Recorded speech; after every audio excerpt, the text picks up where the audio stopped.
Welcome to episode 2 of Under Influence Architecture and Design show with your host, Alex Osenenko, and also Mr. Boris Rappaport. You need a special invitation to start speaking? Should I just hand signal at you? Yeah, Boris is a gifted engineer, but a shy co-host, that's for sure. Are you shy, Boris? A little bit, yes. I'm a little nervous. Is not shy. It's good. Look, this show is about helping architecture, design, engineering firms create their competitive advantage via technology, use tech as a competitive advantage. And we feel that not having technology or not being able to utilize tech, especially this COVID-19 era, which is, remote work and all that, is sort of like designing under influence, which may be desirable in certain states of potentially, sometimes doing it, looking at things different way with a, shot of vodka or glass of wine, whatever. But it's not you can't really do it all the time and expect an excellent outcome. Maybe some of you are out there drinking and designing, but I don't think so, right? I don't think this can be done successfully. Same thing operating in business without technology. We feel it's very comparative and sort of creates a really nice picture in your mind, hopefully, of analogy. Anyway, let's get into our topic today. We're going to tackle a problem that Boris faces every day. Boris, what is the thing that, and by the way, we run an IT service company that focuses on helping engineering, architecture, and design firms with all their IT and technology stuff. In your adventures, Boris, what was like the common thing that people struggled with? So one of the more common problems that we get, and especially in more recent times, I'm going to say in the last 3-4 years, as cloud technologies become more prevalent in the workspace, is that firms keeping different files in different places, right? So, for example, you as an architecture firm using tools like Revit and maybe AutoCAD, but mostly Revit, want to keep your files on your on-premise server for the best performance, so you can quickly open files, edit them, and save them. So your Revit models are stored in your local folder. However, for collaboration purposes, you create PDFs and you answer to RFIs and you find issues with projects and you keep those in a file sharing service, whether it's Google Docs or Microsoft OneDrive, or a share file. So you have those separately in there so you can easily share them. Then your accounting may use another system and another set of tools, and they keep all the accounting files in a different place. Then maybe HR uses another system that helps with all the HR stuff, and they have all your personal files live somewhere else. So the challenge is not having all this information in one place can become really difficult in managing what gets backed up, how it gets backed up, how secure all of that access is, and creates a problem for the organization as a whole in terms of security, in terms of disaster recovery, and just in general, information management and finding the right information in the right place. Gotcha. So that's a very, very good description of, and I'm like, as a business owner myself, I'm recognizing a lot of these things, even though I don't run an architecture firm, but digital marketing. Well, I used to run digital marketing firm, which was quite creative work in a lot of ways, but needed to be organized. We needed access to all kinds of different creative stuff, like very, very similar. But I think if we summarize or sort of put a title on this episode, it would be like, hey, we have files everywhere. Can't we all have them in one place, right? Would that be an adequate summary of your eloquent descriptions? Yes, that would be an adequate summary. But I do like detail. I wish the answer was 100% yes, but it's not always 100% yes. Yeah, clear, because, just the nature of different programs, specialization, requires different file formats, types, sizes, and systems where they're stored. Normal. But how are you beginning, or how are you thinking about, or how are you tackling this with your clients today who are sort of a little bit, let's say, just kind of taking this as a necessary evil right now without, like, what's the next step for them? How do they begin to solve this? Well, the conversation we're having is around consolidation. Right. So trying to consolidate as much as possible, even though we can't have everything at one place, because that would make it too easy. Right. God forbid. God forbid. We're at least looking to consolidate as much as possible. So we're trying to keep all the project files, including Revit model. For example, if they're using a cloud service to store the Revit model instead of storing it under a local drive, so they're using a service like BIM 360 from Autodesk to easily collaborate with other parties, then instead of just storing models in BIM 360, we also help them migrate all their internal files to BIM 360 as well. So all the project files are now stored in BIM 360 as opposed to being in 3 different places, for example. Gotcha. So it sort of sounds to me taking inventory of the current storage systems, understanding their capabilities, and consolidating those storage systems in as few as possible is kind of the ticket. Correct. Yeah. So understanding all the systems we have and then looking at how we can simplify things and make it as easy as possible. And so what is that process like? So for an average business owner of architecture design firm, is this something that they're capable of doing on their own potentially, or would they need somebody with a lot more IT chops? No, anybody, I think as a business owner, you should be able to do it, and you should at least be able to do it high level to where you can talk to various people in your organization, whether they're running, an accounting department or an HR person or just, designers or, an architect that are working with clients. Because a lot of times what we see is just, let's not even take anything that's on-premise, for example. But just inside a cloud service, like we have people using Dropbox, they use their personal Dropbox accounts. We have people using personal G Suite Gmail account for sharing files. And then there's a corporate share file account, there's a corporate Dropbox account. So there's just various different tools that people are comfortable with, and they're just, going out and procuring that on their own, as opposed to having a clearly defined strategy. So a business owner can talk to the individuals within the organization to find out exactly what tools are being used, and then see if any of that can be consolidated. Gotcha. So step one, I would call this an inventory of file storage systems. What would you call it? Yeah, that would be good. Inventory of file storage system. Would step two be now that digging, once you have the inventory, would a step two, by the way, this home from school situation is getting interesting. I see my daughter jumping up and down on her gym class in her room. That's ridiculous. I mean, anyway, that's all right. Step one is inventory. Once you understand the inventory, step two is then, I guess, how do you address the capability of each system? How would you catalog that, and who should be doing that? Like, is the business owner or ops manager able to do that? Or again, you need to now rope in your IT muscle? Well, you need a resource dedicated to this process, right? And who can hopefully understand what the requirements are for the system that we're trying to get to, right? So it's about figuring out what the requirements are. For example, again, talking about file sharing apps, is the requirement that it has to be able to share anonymous links, right? Is the requirement that we need to control access to only allow certain people to access those files? Or are we able to just share willy-nilly, and do we need that requirement? So trying to figure all those things out, again, comes from talking to your people. So I don't think you need a specialized IT person for any of these steps. You may need some strategic advice afterwards once you have gathered all the requirements and all the systems. You may need to figure out which solution actually fit within those requirements. So what I'm deciphering is the step two is more of a capability range study for those existing systems. Now, if I'm not saying it correctly, correct me, or if there's a better name for it. But I just want the takeaway from this show would be, this particular episode would be like, hey, here's the steps you need to control your file flood. And so how would you call the step two? What's the better way? Capability study sounds to me like you want to see which, if each one of the tools has the right capabilities for you. But I would go and say step two is not looking at tools capabilities, but looking at what you need inside of your organization from these tools. I see. I would call that, so personally, I would think about doing this as a step three. And this is a good conversation for you and I to have right now. I think that would help our listeners as well. As a business owner, the way I'm looking at it is I want to understand what the range of features and functions within the current systems before I write out my own capabilities. But maybe I'm wrong on my own requirements.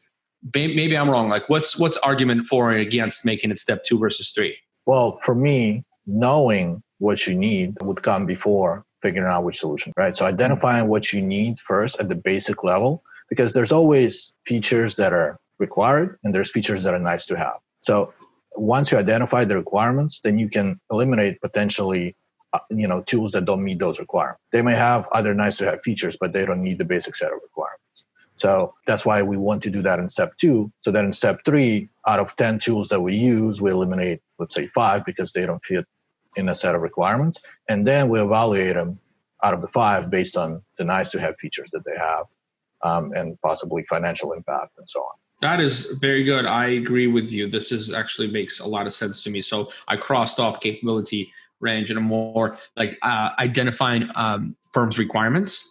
And then step 3 is that what the capability study is, or what, there's a better word for it. I can't reach for it. Well, step 3 is basically choosing the right tool. And that would be based on various factors. One of the factors would be what are the feature set of each of the tools, right? So once we identify the requirements and we know that, let's say out of 10 tools that we're thinking about, only 5 tools match the requirements.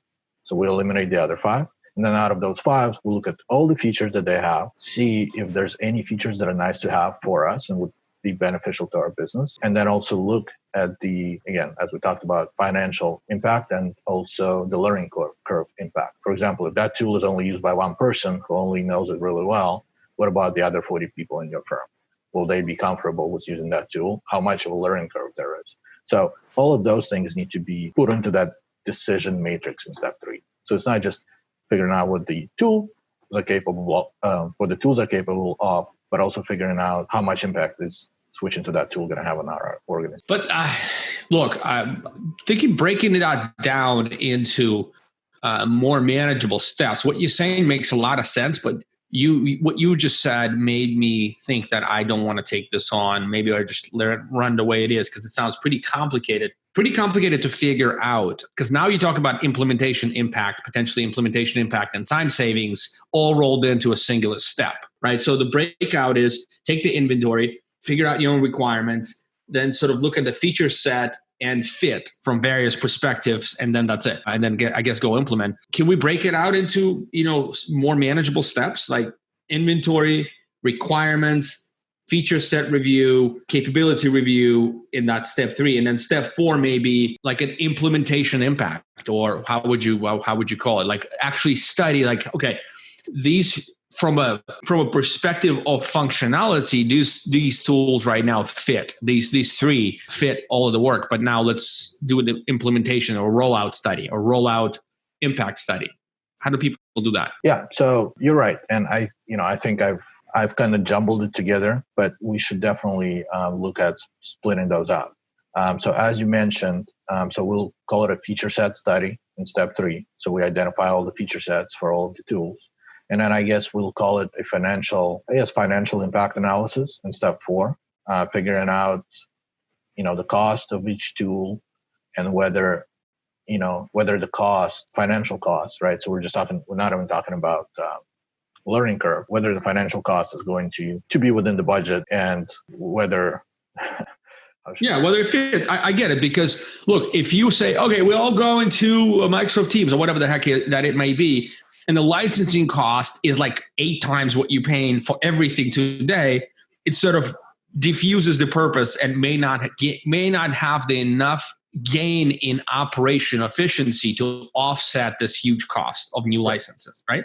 And the word I was looking for is cost benefit analysis. There we go. We need to make sure that the costs align with the benefits that we're going to get. Yeah, so I'm just writing this down. Yep. The tool may be more expensive, but if it provides a lot more benefit and we can derive some additional productivity from using the tool, it's probably a good investment. So I would say step 4 then split into 2 different, and I'm just going to keep probing your brain until you give up, right? But we can split it as much as you want, right? We can take baby steps.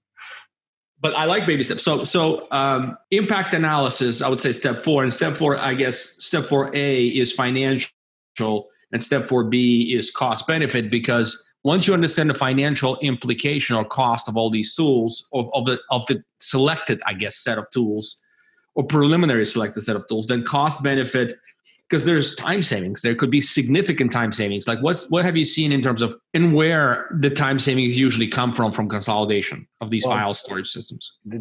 The file savings usually come from not having to look for different files and different information in different places, right? So it comes from, I guess we can call it convenience, but in reality, it's the ability to easily find information and get on with your work.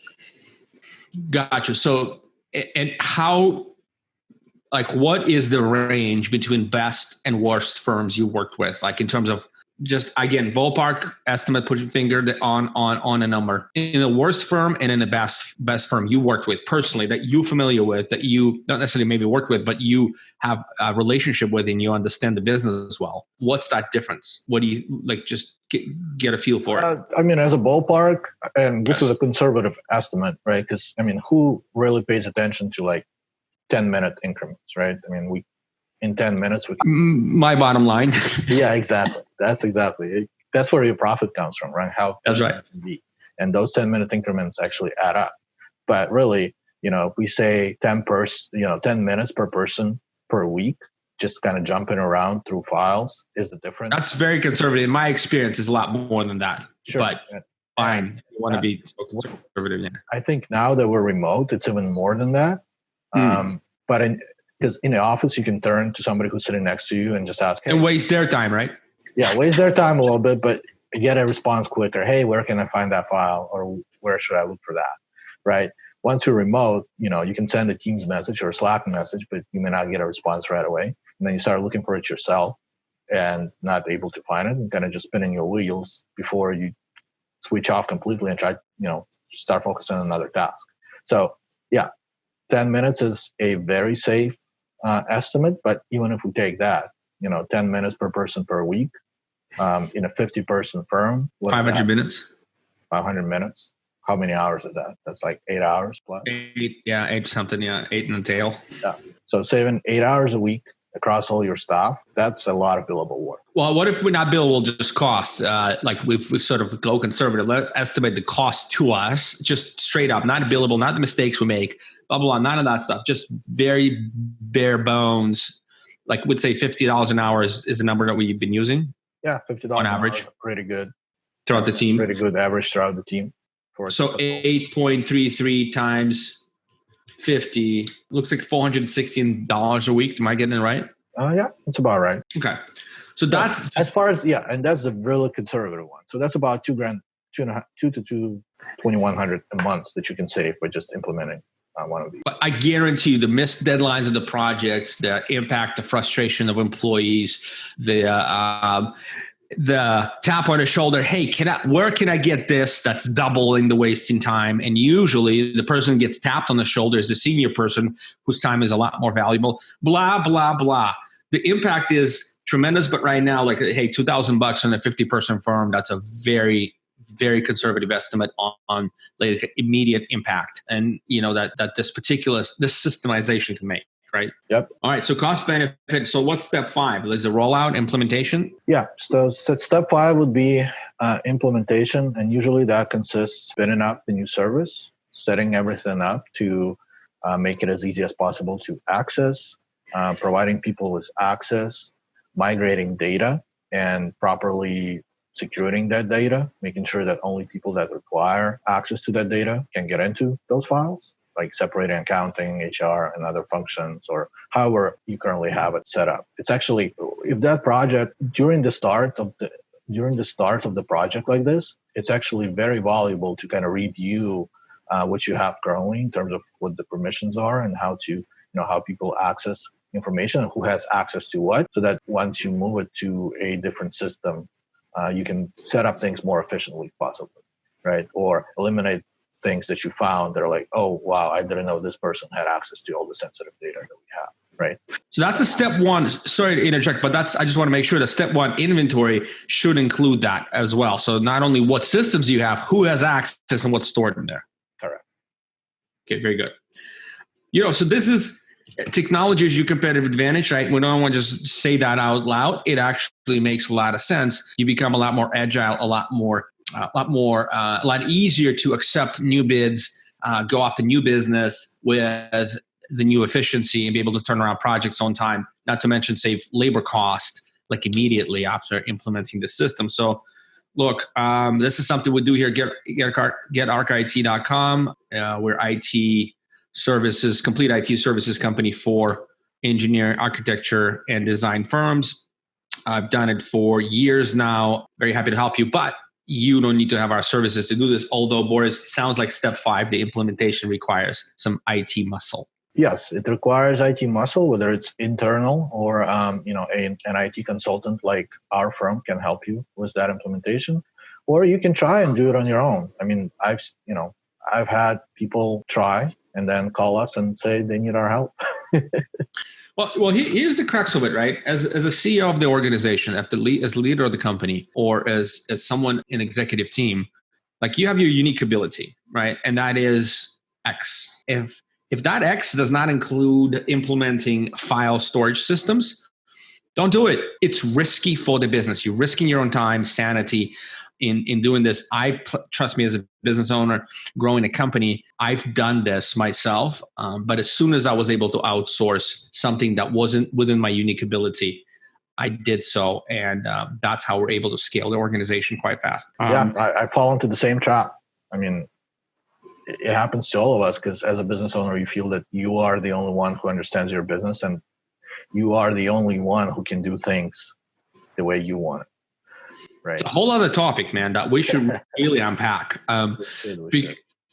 Because instead of having your WordPress guy or girl, you kind of go do it yourself. Like, hey, Boris, we need a webinar page. We're running a webinar.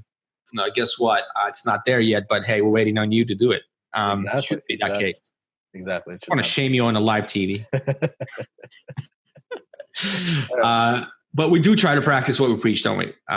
We do. Yeah, certainly. We try to outsource as much as possible, and that's what we suggest to our fellow business owners as well. Focus on your unique ability, outsource the rest. That's very astute advice, and we'll cover that in the future shows. Anyway, Boris, thank you very much for your time. I think hopefully it was valuable to you. Go to www.arcit.com and drop us a line, click Let's Talk or contact us, whatever button we're going to have there. We're testing different things. And let us know if there's another topic you want us to cover, your challenges, or if you want to work with us, we'd be happy to give you a full technology assessment and then a quote and then become your IT provider. Thank you for listening. Thank you, everyone. Have an amazing day.